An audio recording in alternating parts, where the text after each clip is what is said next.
Welcome back to this channel for practice problems for actuarial exams. My name is Krzysztof Ostaszewski. You can find information about me at smarturl.it/Jedi. My advice on how to pass actuarial exams is at smarturl.it/pass. This video channel is at smarturl.it/pass actuarial exams. Here you have information about online seminars and study manuals for exams PFM, IFM, and LTAM that I offer. I direct the actuarial program at Illinois State University. You can find information about it at smarturl.it/actuary. If you would like to offer a tax-deductible donation to support our students, please go to smarturl.it/help ISU actuary. For today, I want to give you kind of a semi-official statement of the Darth Vader rule. This is something that you really need to know for all actuarial exams.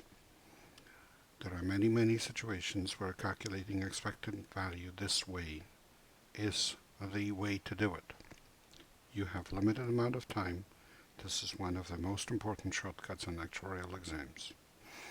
If x is a random variable such that the expected value of exists, which is non-negative almost surely, so with probability 1, then the expected value of x is equal to the integral from 0 to plus infinity of the survival function of that random variable. Very important thing to note is that this doesn't say that the random variable is continuous.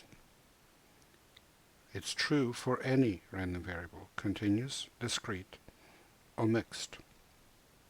Doesn't matter. This is always true. And here's the proof. And the proof rests on the Fubini theorem.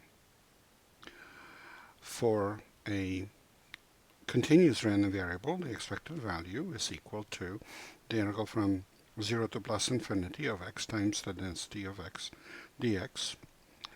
And then we write this x here as the integral from 0 to x dt.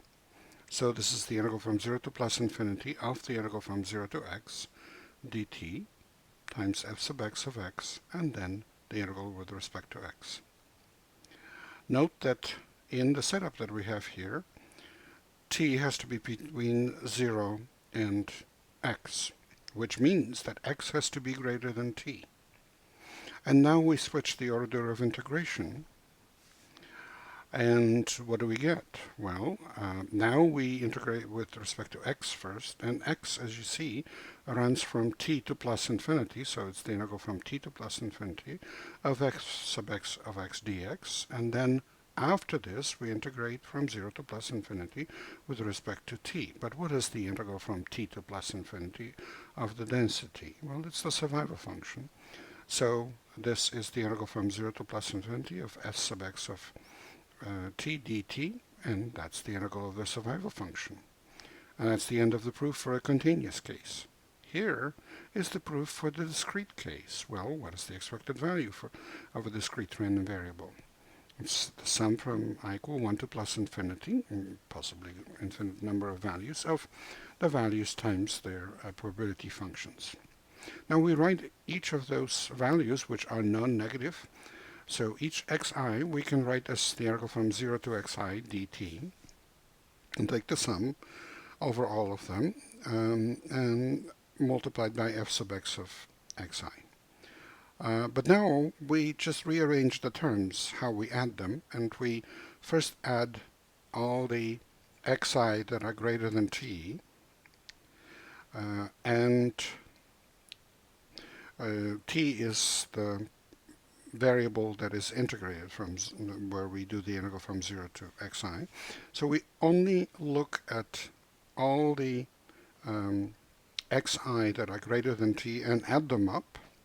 Well, actually add up the density function of sub x of xi over all xi that are greater than t. And then we take the integral over all values of t.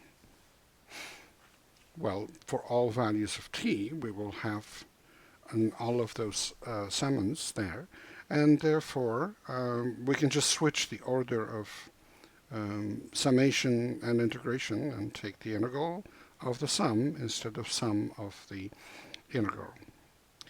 But what is the sum of all xi that are greater than t of f sub x of xi? Well, that's the survival function s sub x of t. So this is the integral from 0 to plus infinity of s sub x of t dt. And of course you may complain now, well, what about a mixed random variable? A mixed random variable will have its survival function equal to the weighted average of the survival functions, or probability weighted average of the survival functions of the components of that mixed random variable.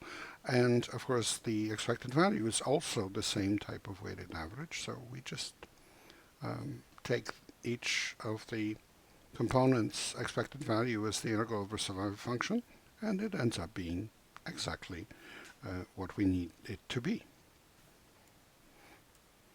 By the way, if x is discrete and assumes only non-negative integer values, then e of x is equal to the integral over survival function, which in this case equals 1 times s sub x of 0 plus 1 times s sub x of 1 plus 1 times s sub x of 2, and so on.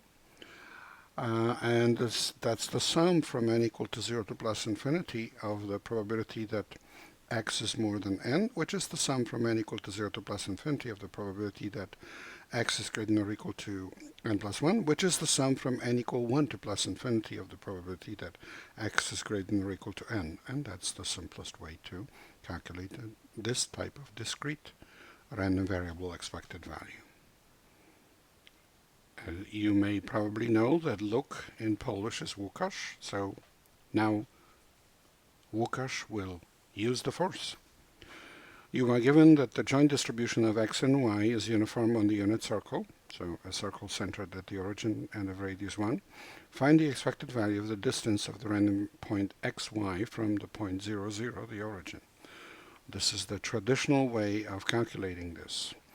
Expected value of the square root of x squared plus y squared is the integral from negative 1 to 1 of the integral from minus square root of 1 minus x squared to square root of 1 minus x squared of the square root of x squared plus y squared times 1 over pi times d with respect to y with respect to x.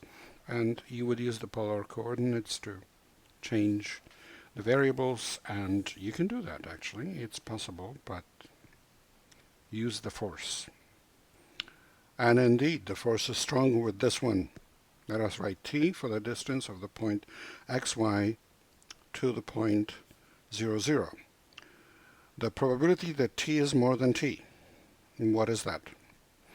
That's the area that is outside of the circle of radius t, inside of the unit circle. The unit circle area is pi times 1 squared, and the area outside of the circle of radius t is pi times 1 squared minus pi times t squared. So this is equal to pi minus pi t squared over pi, and that's simply equal to 1 minus t squared. Otherwise, the survival function is 0, so this is the survival function. Therefore, the expected value is the integral from 0 to plus infinity of the survival function, which is the integral from 0 to 1 of 1 minus t squared dt. That's t minus 1/3 t cubed, evaluated from 0 to 1, so it's 1 minus 1/3, and that's 2/3. May the force be with you. If you would like to read more, there's this paper by Pat Maldoni, myself, and Wojtek Widowski in Actuarial Mountain Mathematical Publications in 2012, but I've been using the Darth Vader rule for many years before that.